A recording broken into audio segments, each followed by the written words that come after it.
So ఈరోజు ధర్నా చౌక్లో వెలుగుమట్ల అయితే ఖమ్మం వెలుగుమట్లకు సంబంధించిన బాధితులందరూ అయితే ఇక్కడికి రావడం జరిగింది. వాళ్ళకు న్యాయం చేయాలంటూ కూడా ధర్నా కార్యక్రమం నిర్వహించారు. సో అమ్మ ఏదైతే చూసుకుంటే ఇప్పుడు మీ ఖమ్మం సంబంధించిన వెలుగుమట్ల భూములు సో ఏంటంటే ప్రభుత్వం చేస్తున్న పని ఎట్లా అనిపిస్తా ఉంది మీకు? ప్రభుత్వం చేసేది మొత్తం అక్రమం సార్. అక్కడ ఉన్న పేద ప్రజలను మొత్తం రోడ్డు పాలు చేసేస్తారు. అక్రమంగా లేని వాళ్ళకి అక్కడ మొత్తం ఇచ్చారు. 311 మంది మాలో ఉన్న వాళ్ళు ఒక 60 మందే ఉంటారు. మొత్తం పెయిడ్ ఆర్టిస్టులే. మొత్తం అక్కడ ఉన్న వాళ్ళు మొత్తం మేము ఇక్కడే ఉన్నాం సార్. అర్హులు మొత్తం మేము ఇక్కడ ఉన్నాం. అక్కడ కరెంటు నీళ్లు అన్నిటికీ ఇబ్బంది పడుకుంటా 8 సంవత్సరాల నుంచి అక్కడే వండుకుంటా పిల్లల్ని అక్కడ చదివించుకుంటా స్కూల్కు పోవడానికి ఇబ్బంది అయినా అలాగే ఆ భూదాన బోర్డు మాకు కావాలి సాధించుకోవాలని పోరాటం చేసుకుంటా అక్కడే ఉన్నాం సార్. మేము అక్రమంగా ఫిబ్రవరి 24వ తారీఖు వచ్చి ఒక నోటీస్ లేదు, ఒక ఆర్డర్ లేదు, మాకు ఒక 2 రోజుల ముందు వచ్చి చెప్పలేదు. ఏమి చేయకుండా నైట్కి నైట్ తెల్లారుదాని వచ్చేసారు. పడేస్తున్న మీరు చదువుకోవాలి అంటున్నారు సార్. అల్లో మున్సిపాలిటీ వాళ్ళు ఉన్నారు, బయట వాళ్ళు ఉన్నారు, అందరూ వచ్చారు. వాళ్ళ సొంతంగా వాళ్ళు రాంచుకుంటున్నారు. కల్పించిన వాళ్ళు ఉండడానికి వసతి గృహాలు కూడా కల్పించమని చెప్తున్నారు. అక్కడ ఇచ్చింది మాకు లేవు సార్. అసలు 311 మందిలో కూడా మాకు ఇచ్చింది మా వాళ్ళ వరకు ఇచ్చింది 60 మంది కంటే ఎక్కువ ఎవరూ లేరు. మొత్తం బయట వాళ్ళే ఉన్నారు సార్. వాళ్ళ తరపు నుంచి నాయకుల తరపు నుంచి ఉన్న వాళ్ళే ఎక్కువ ఉన్నారు కానీ మా తరపు నుంచి వచ్చిన వాళ్ళల్లో ఒక 60 మంది కంటే ఎక్కువ లేరు.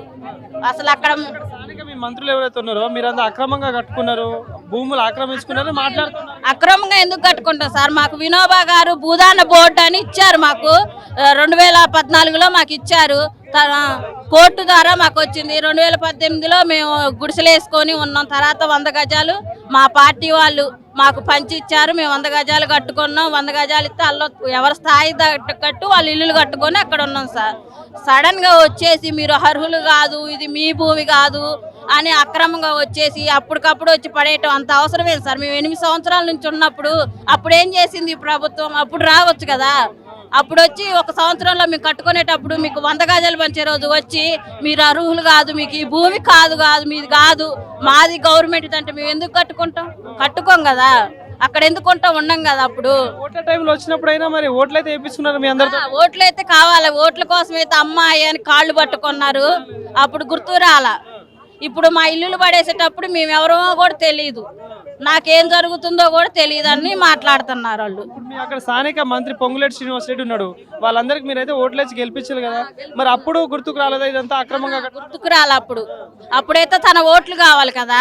అప్పుడు ఓట్లు కావాలి కాబట్టి మేము ఎలా ఉన్నా వాళ్ళకి ఓట్లు కావాలి కాబట్టి అప్పుడు ఉంచారు. ఓట్లు అయిపోయినాయి, వాళ్ళు గెలవటం అయిపోయింది. అంత అయిపోయినాక వీళ్ళు అర్హులు కాదు, ఆ భూమి మీద వీళ్ళని ఉంచొద్దు, వీళ్ళని అందరూ రోడ్డు పాలు చేయాలని మమ్మల్ని రోడ్డు పాలు చేశారు.